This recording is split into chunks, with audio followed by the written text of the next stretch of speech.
see here, start this recording. Okay, great.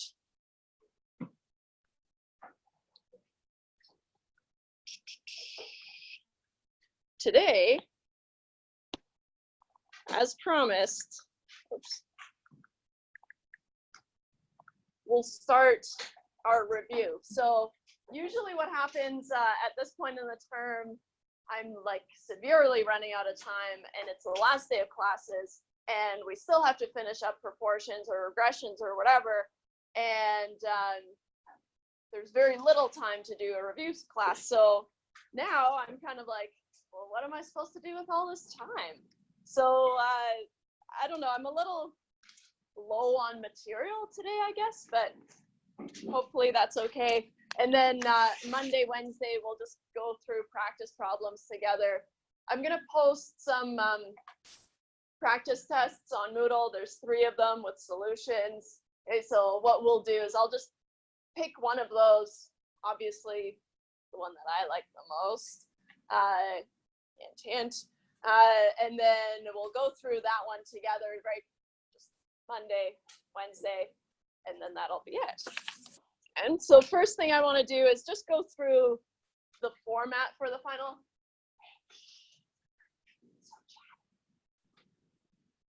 So the format for the final, just so you know what to expect, okay?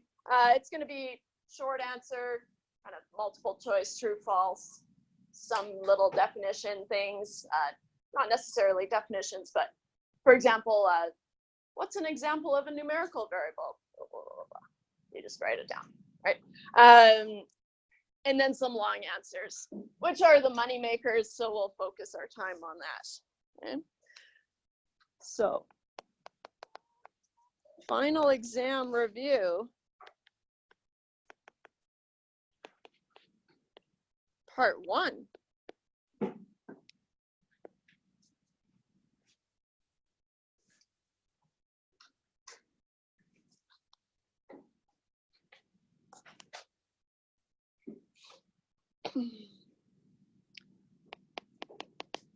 So the final exam layout in general is going to be short answer questions, which is going to be 5 true false questions. True false are kind of tricky, right? Because you really need to focus, or you really need to know your definitions and things like that, right? What's true and what's false. So those I think are really difficult, right? But also there's only 2 options. So if you don't know, just guess, right? And 50-50 shot. And then it's going to be 15, like I said, multiple choice and short word answers, we'll call them. Mostly multiple choice. Multiple choice and short word answers. That makes sense. Okay. So that's the first chunk. Kind of covers everything from the course, not very detailed. Of course, there's only 20-ish questions, so how deep can you go in 20 questions? But as you probably noticed from test 1, right, multiple choice is really difficult, and same thing with the true false. So to really show that you know your stuff, right, you have to study up on those definitions and you have to know kind of exactly the ins and outs of everything that we've covered. Okay? There's no real curveballs, but some of them are a little bit tricky, right? And you kind of need to know your stuff for those. What's nice is if you have no clue, you can still pick an answer and maybe it's right. For the long answer questions,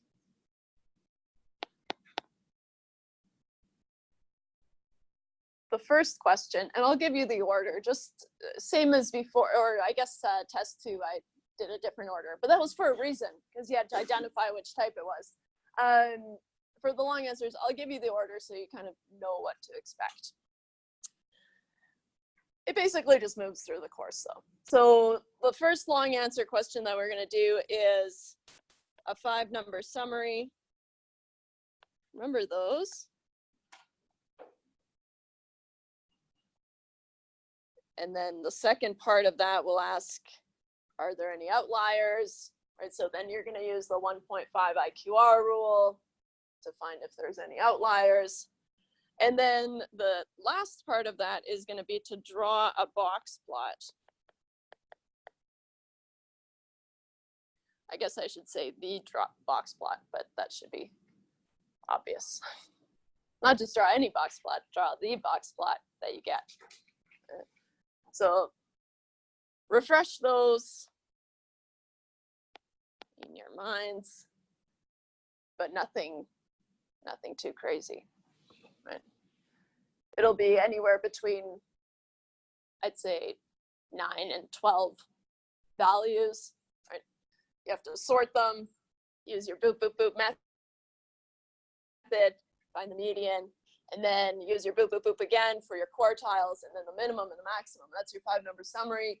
And then the 1.5 IQR rule. You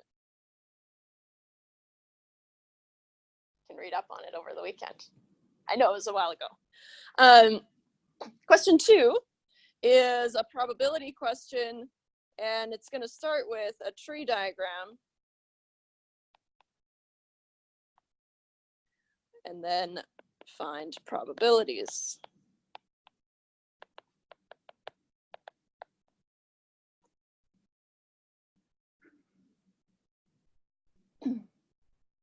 We did that on test 1. And so far, these are both from test 1, assignment 1 and 2.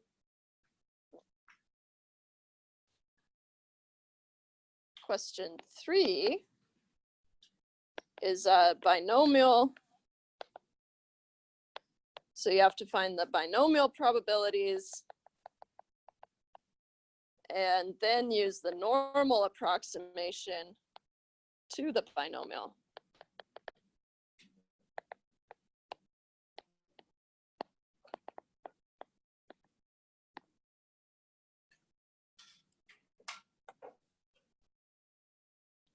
Can't remember. Okay.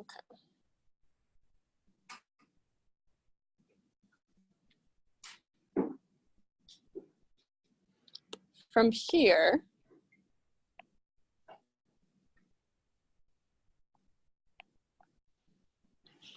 those questions were definitely all on test 1. So test number 1 and assignment 1, assignment 2, and assignment 3.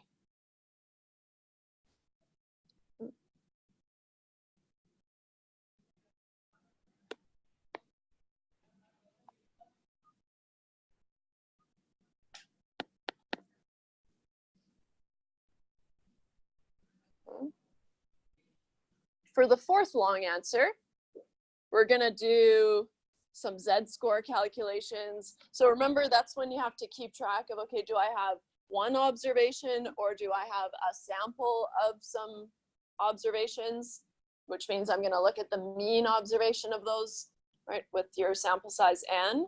And so we did that on test 2, but like I just did, I'll do everything that's from test 2, and then we'll kind of see the breakdown of what's new. Okay. So here, find probabilities using Z-scores.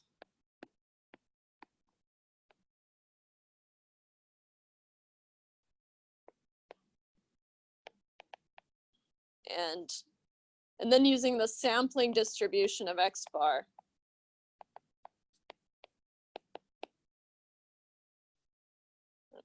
What I mean is either Z is X minus mu over sigma, or Z is X bar minus mu over sigma over root n. So you have to keep track of, okay, do I have a single observation, right? Or do I have a mean observation? So this here is a single observation. Or here we have a mean observation.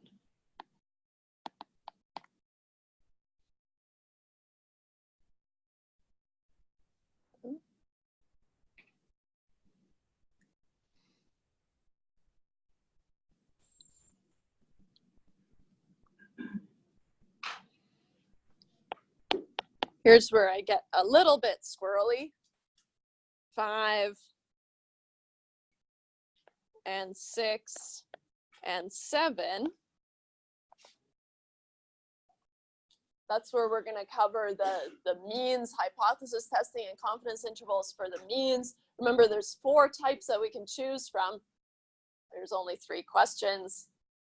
Means you have to study all of them, right? But also able to identify which one is which, right, on the final. And so we could have a 1 sample mean sigma known, 1 sample mean sigma unknown, matched pairs, or 2 independent means, right, or 2 independent samples. So it's going to be either a hypothesis test, which I'm just abbreviating HT, or a confidence interval.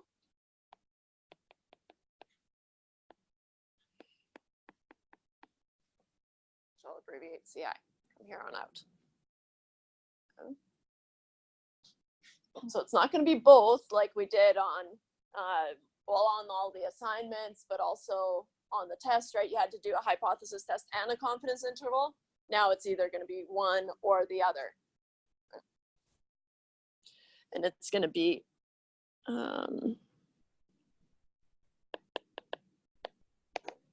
from 1 sample mean sigma known, 1 sample mean sigma unknown,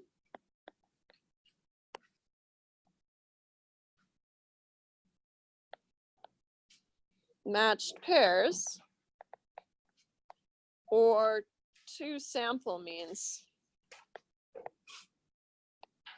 I'll just throw in brackets here, 2 independent. So independent, just because for me it helps kind of emphasize that these are 2 independent samples, right? And so we've got these 2 sample means that we want to compare.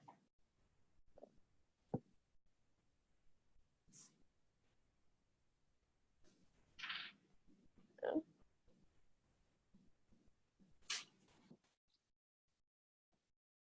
So there's 3 means questions. What I'll do here is I'll say 3 means questions.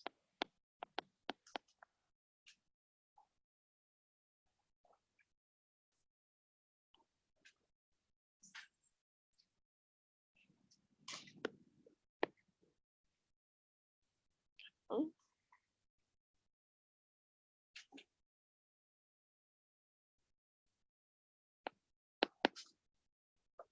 8 and 9 are, again, a hypothesis testing or confidence interval.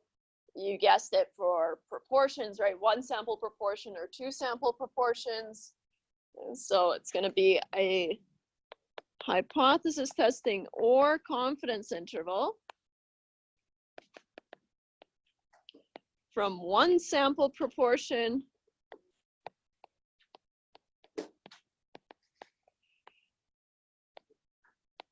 and 2 sample proportions.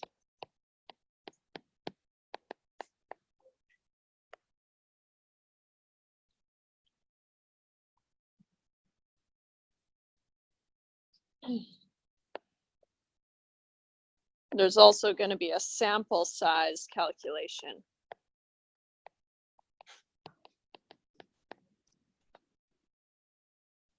Hey, you guys didn't stop me. That's new.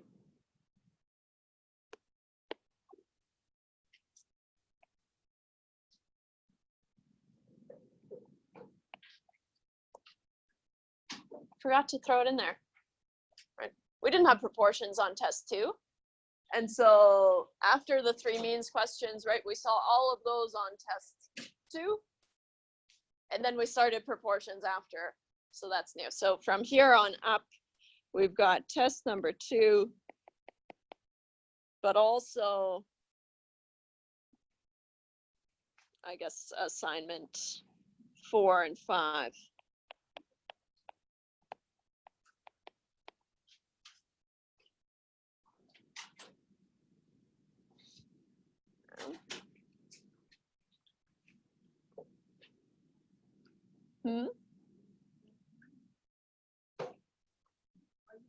Oh, no, don't worry.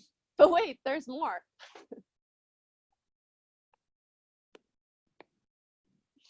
But only one more. Okay, but just to go back to, so 8 and 9, either a hypothesis testing or a confidence interval question, there's going to be a little sample size calculation, just like you did on assignment 6.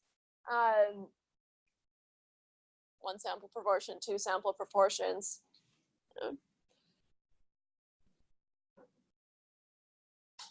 So these questions are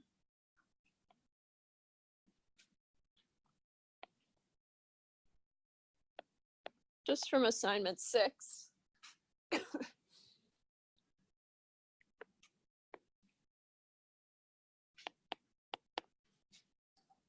And then 10, finally, is a regression question. The one I think you'll all be kind of ready for, happy for.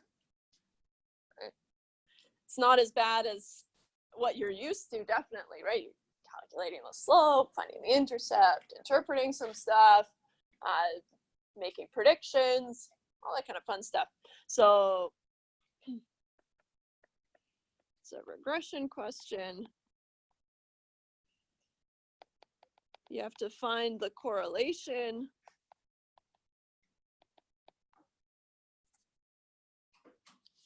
You have to find the least squares regression line.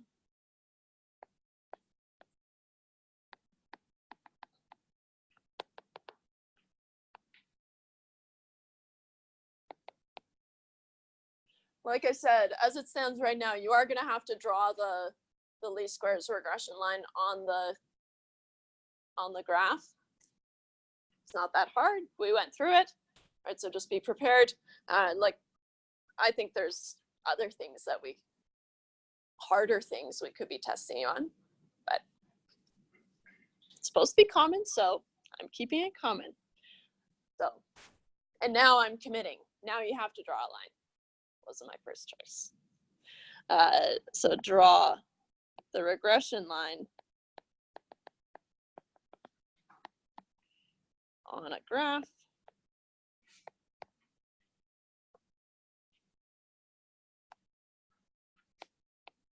And then, of course, predict values of y using your regression line.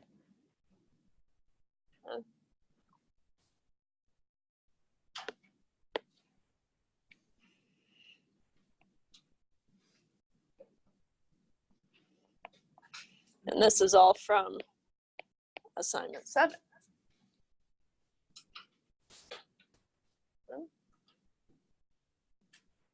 So 3 questions on there are new, right, since the test. Everything else is kind of old news. Any questions about that layout? Format, that kind of thing. Yeah. All right. So what I want to do is, okay, so we went through 5, 6, and 7, right? That's 3 out of 10 long answers. That's a good chunk of change. And then tack on the proportions on there, right? You've got 5 out of the 10 long answers that you need to figure out what type of question you have, do a hypothesis test or do a confidence interval for, right? And so what I want to do and what I kind of usually do is make kind of a decision tree. It also serves as a good overview of what we've done so far in terms of hypothesis testing and confidence intervals. And so what I'm going to do is for question 8 and 9, just like I called 5, 6, 7 means questions, I'll call 8 and 9 proportions questions just as an umbrella.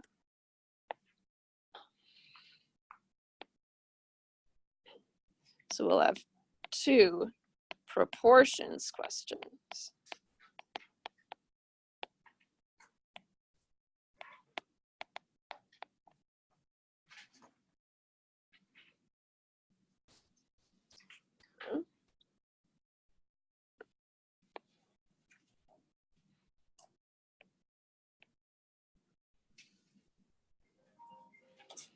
So now we'll make a little decision tree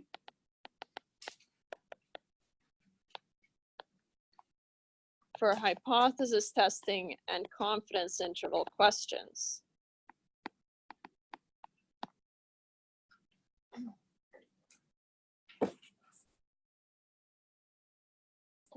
First thing you need to ask yourself is, well, do you have a means or a proportions question?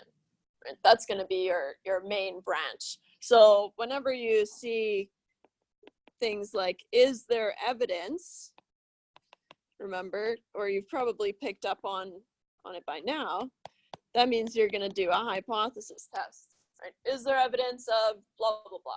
Right? Usually that means do a hypothesis test.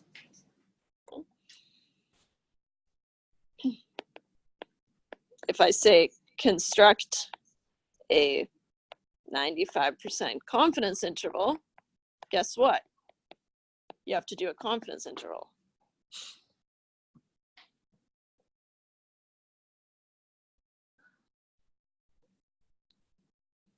I think it's pretty fun to be at this point in the term because now obviously that's a given, right? The beginning, when we were just starting this, how am I supposed to know if I'm doing a hypothesis test or a confidence interval, or how am I supposed to know what to do, right? It's not as obvious when you're first starting. Right? So now we can kind of joke about it. So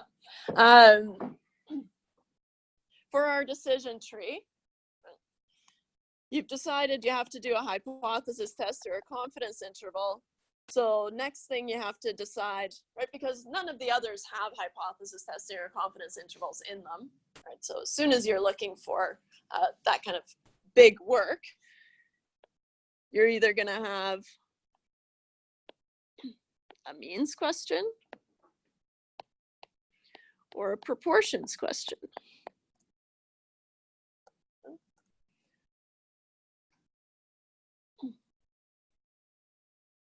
How are you going to know? The easiest thing, right, is to look for any sort of standard deviation, right? Because for a means question, well, one, I have to use the word mean, but sometimes it gets lost in the crowd, right? And so what you can do is you can look for the standard deviation, because regardless of what type of means question we have, I have to give you the standard deviation, whether that's for one of the samples or the differences, or for 2 of the samples, right? I have to give you some sort of standard deviation. Whereas for proportions, there is no standard deviation, right? And so proportions, I just say, okay, this many out of this many found this to be true, right? That's your proportion. So one thing you can look for is that there's no standard deviation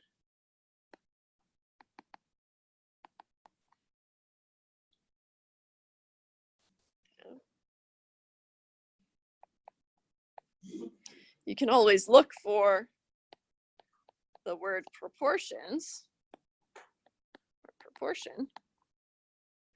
Is there evidence that the proportion of babies born is, or boys being born is more than 50%? Right? So I'll always have the proportion in there. And for the means, yeah, you could look for the word the means. But like I said, sometimes it kind of gets lost in middle of things. So I would say the key thing is that there's absolutely no standard deviation for proportions questions.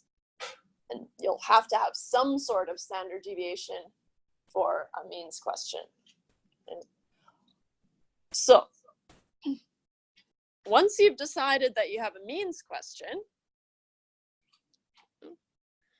I'll start a new little, only because I have limited real estate on here. So if you've started and you've said, okay, I have a means question, I'm confident, then you're gonna ask yourself, okay, well, do I have one sample or two samples?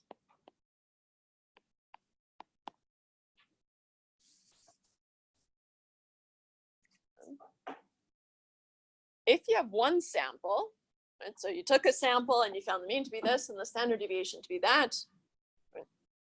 Or the other option is you found the mean to be this and you know the standard deviation is whatever. Right? So here for one sample, the only difference between one sample mean sigma known and sigma unknown is where the standard deviation came from. Right? Did it come from the population?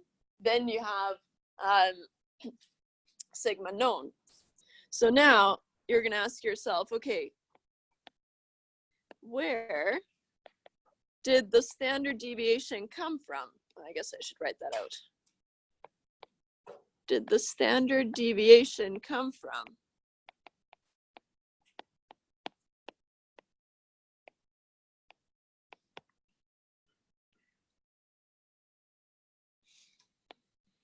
If it came from the population, then you have one sample mean,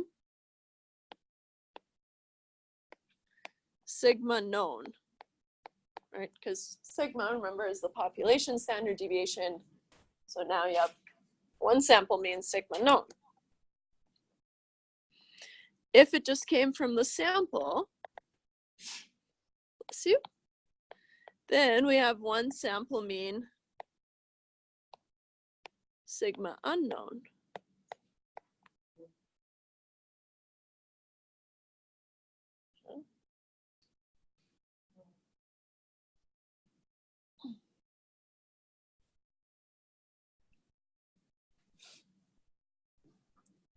Once you've decided what type, and it's what you found probably on test 2, but also, I don't know, the assignments, right, is you have to identify what type of question you have. Once you've figured out, okay, this is the type of question that I have, then everything is kind of a lot easier, right? Because regardless of what one sample means question you have, your null and alternative hypotheses look the same, right? So here, then you're gonna go, okay, well, my null hypothesis is that mu is equal to some value mu naught, right? Where mu naught is the value you wanna compare your sample mean to. And HA in general is mu is not equal to mu naught, but it could just as easily be less than or greater than. Where mu naught is the value you want to compare your sample mean, which is your x bar, right? I'll just use the shorthand x bar now. You want to compare your sample mean to.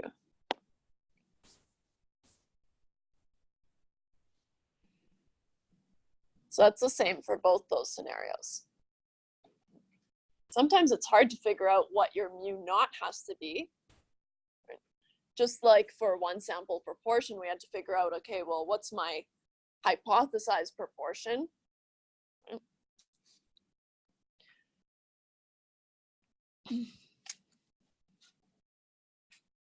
For step 2, when you're doing the test, right, well, if we know sigma, then we can calculate a z-score. if we don't know sigma, so that means we're using the sample standard deviation, then we're going to calculate our t, right? So here we've got z is x bar minus mu naught over sigma over root n. Whereas for sigma unknown, you're going to calculate t is x bar minus mu naught over s over root n. If you've got a t, you have to find your degrees of freedom. So your degrees of freedom here is n minus 1, your sample size minus 1. And this is all just from your formula sheet, right? But it's nice to see them kind of side by side.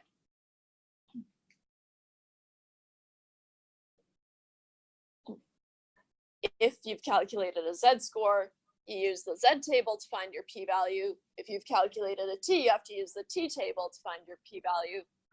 Right. So use, you know what?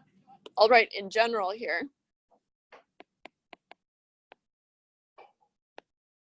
In general,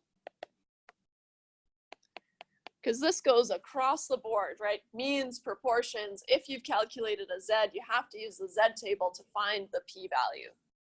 Okay. So if you have calculated a z-score, you must use the z-table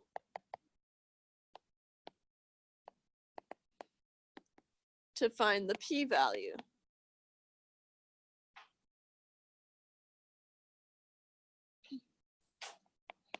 Exact same idea. If you found a t-score, you have to use the t-table to find your p-value. So if you have calculated a t-score, you must use the t-table to find, in the t-table, right, we're just going to find a range for the p-value. Right? So you can say the p-value, but I'll just say find the range of the p-value. Just because they look a little bit different.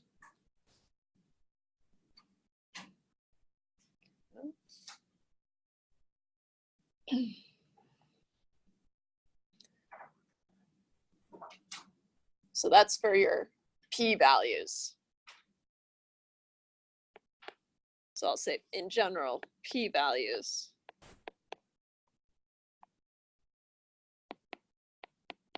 Also in general is our conclusion.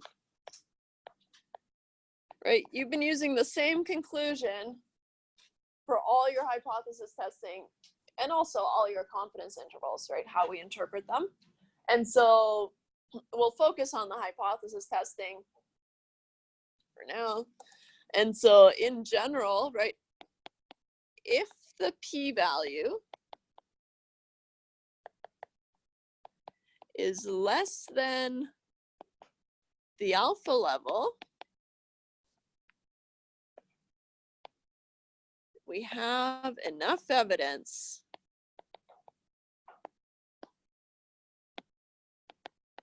to reject H0 in favor of HA.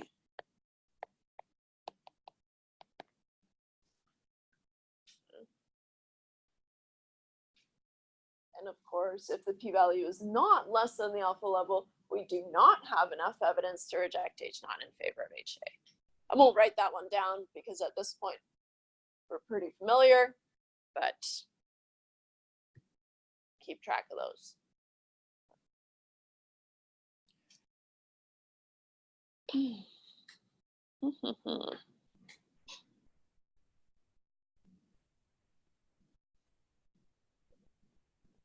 I guess I didn't throw in my confidence intervals,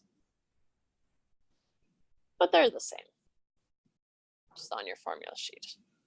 Okay. I am focusing on the hypothesis testing because well, it's the hardest.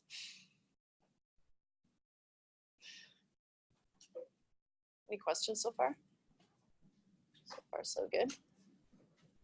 Okay. Going back to the top here, we've decided we have a means question, and you've decided, okay, well, I have two samples. Right? You either have two paired samples, where you've made presumably two observations on the same subject, right? Or you have two independent samples that you have to compare.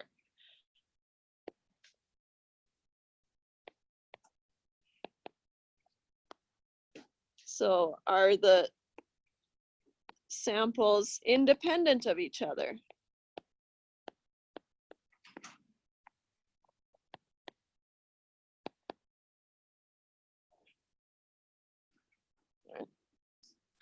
If they're not independent, then it's because you've made two observations on the same subject, right? And or we have just paired data.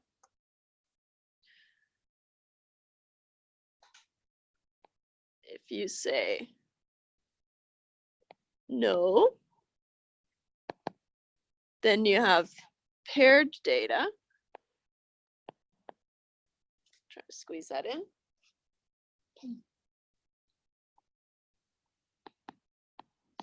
Say yes, then you have two samples, or two sample means.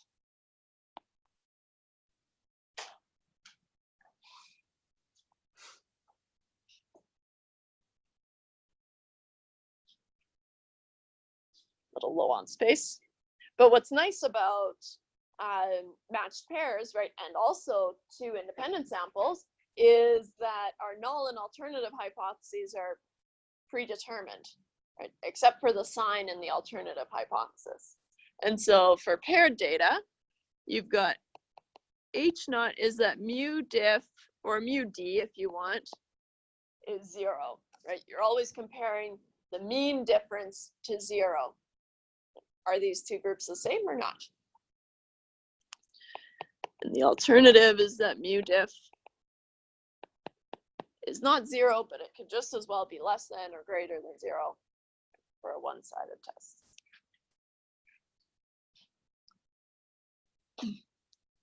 For two sample means, we're just comparing how does the mean of group 1 compare to the mean of group 2. So then we've got H naught is that mu1 equals mu2.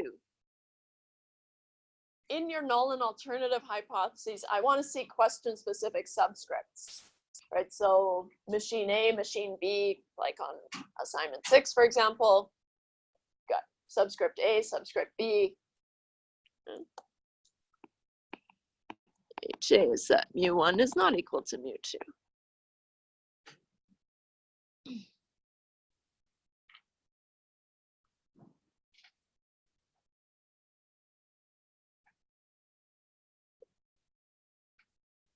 Because I feel like I'm running out of room a little bit, I'll calculate I'll show my T calculation. It's on the formula sheet, so it doesn't really matter. But if we have matched pairs, then we're going to calculate X bar of the differences minus mu of the differences, which I don't even think is on the formula sheet. It's just 0.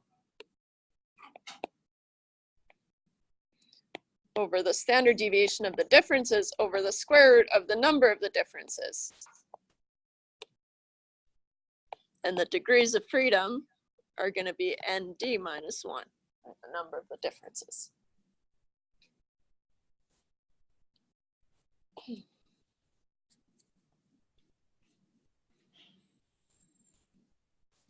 Okay.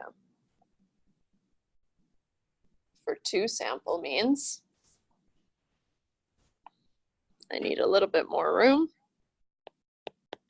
T x1 bar minus x2 bar, because we need to compare the sample means. How do the sample means compare to each other?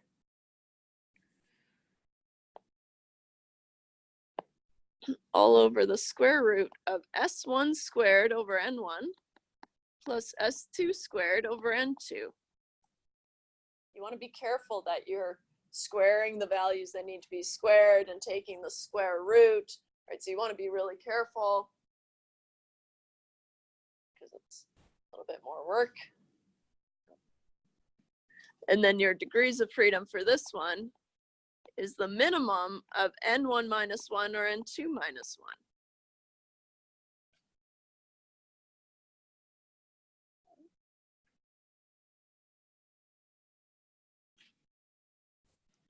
Basically saying, take the smallest sample size minus 1.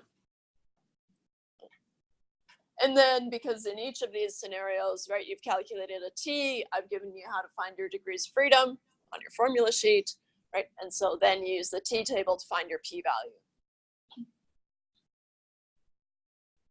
Okay. Any questions about that before we do the proportions?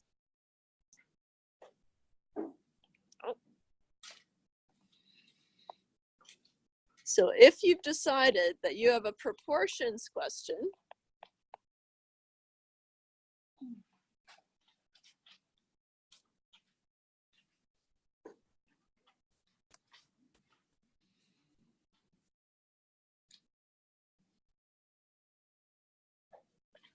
then there's really only two options, right? You have one sample of proportions, or you have two samples.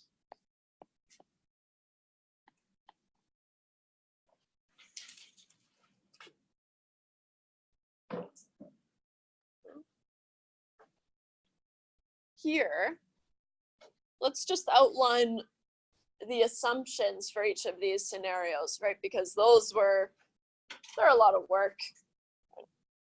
Well, tedious, not hard, just tedious to check. Right? And so our assumptions,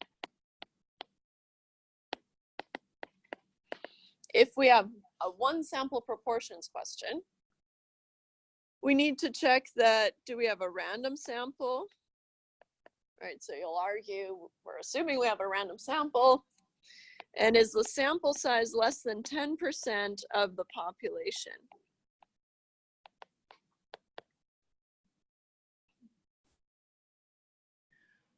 We also have to check, depending on if you're going to do a hypothesis test or a confidence interval, right? And remember, on the final, it's only going to be one of these, right? So once you've read the question and you've said, okay, this is a one sample proportion, then you're going to read on to see, am I doing a confidence interval or a hypothesis test, and only check the assumptions for the one that applies, right? You can check it for confidence intervals regardless, but if I'm asking you to do a confidence interval, you won't have a hypothesized proportion, which makes it really hard to check the hypothesis testing assumptions, right? So that's why I say you only have to check the ones that you're doing. And so for hypothesis testing, you're going to check that n times p naught is greater than 10 and n times q naught is greater than 10.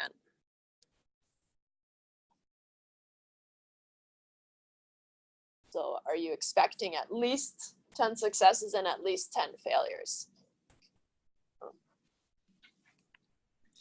If you're doing a confidence interval, you have to check that you have at least 10 successes and 10 failures. So then it's n p hat has to be greater than 10 and n q hat has to be greater than 10.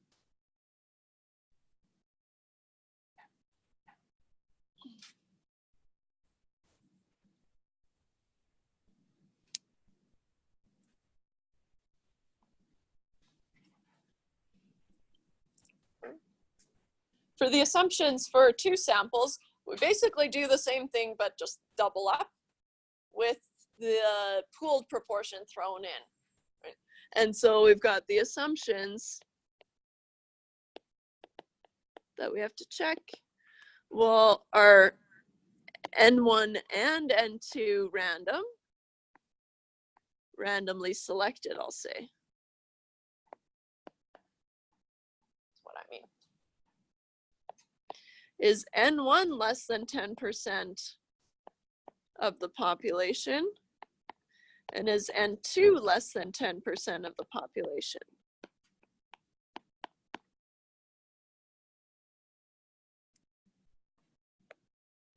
We should also check are n1 and n2 independent of each other?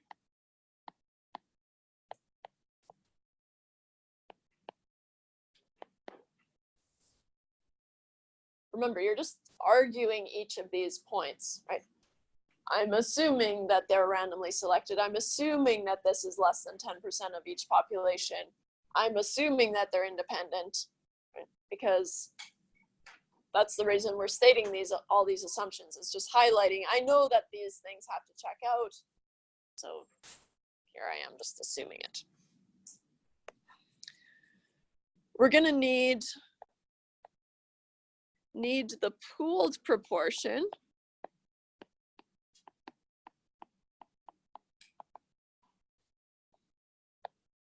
which is p hat, which is x1 plus x2 over n1 plus n2. So the total number of successes over the total sample size. That's your pooled proportion.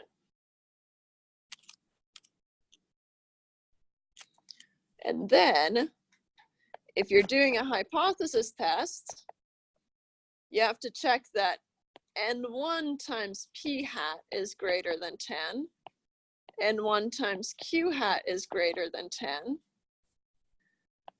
n2 times p hat is greater than 10, so tedious, n2 times q hat is greater than 10.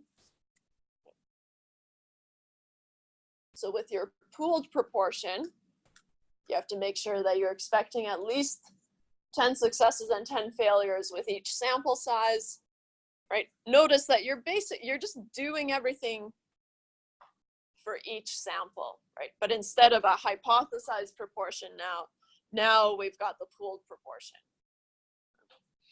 And then for a confidence interval, what you have to check is that n1 p1 hat, right, which is just x1, the number of successes in group 1, has to be more than 10. n1 q1 hat, which is just n minus x1, has to be more than 10.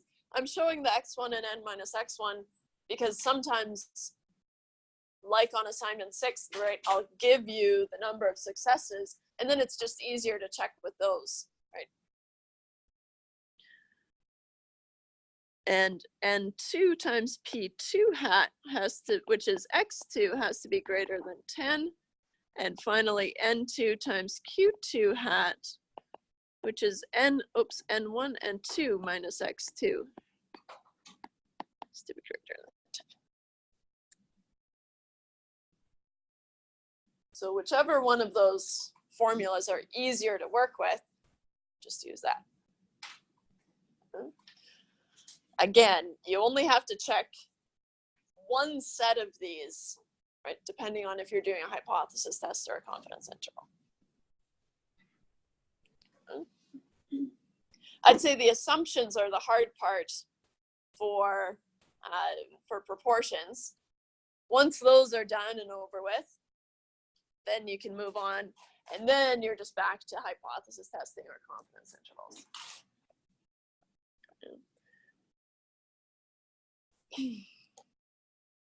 I guess.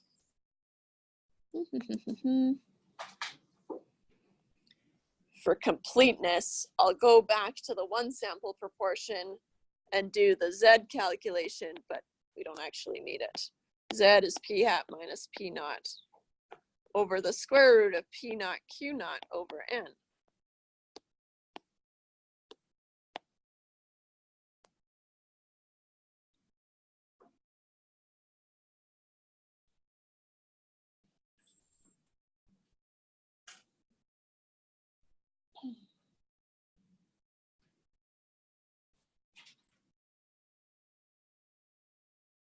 And for two sample proportions, Z is p1 hat minus p2 hat all over the square root of p hat q hat. That's the pooled proportion and pooled anti-proportion. I don't know. Pooled q times 1 over n1 plus 1 over n2.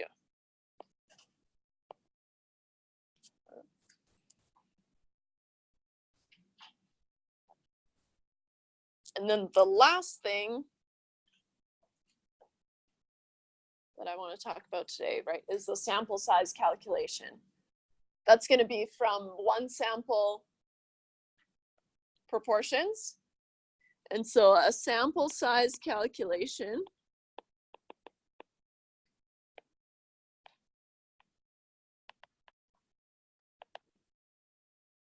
on your formula sheet, N is Z star over M squared times P star times Q star. I have to give you the confidence level. I have to give you the desired margin of error. And then I'll tell you whether to assume you have preliminary data. So use your sample as the preliminary data like we did on assignment 6. Or I'll say, assume there's no preliminary data, then you would use P star is 0.5. So with no preliminary data,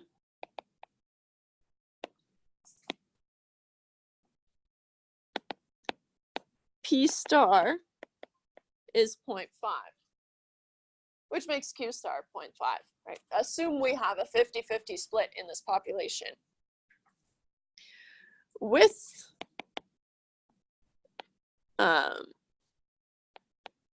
the sample proportion as preliminary data,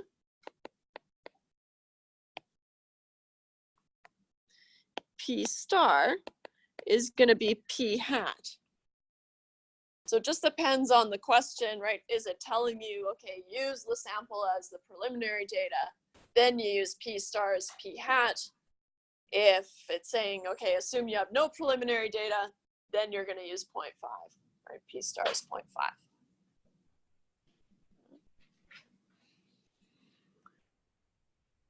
Any questions? So it's kind of the, I don't know, the broadest overview I could do. If there aren't any questions, then that's all I've got. No questions?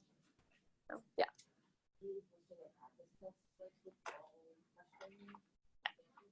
Yeah, I haven't looked at them yet, but I guess there's 3, so I'll just post those with the solutions. And then we'll go through one of them Monday and Wednesday, because I think we'll take 2 classes to do them.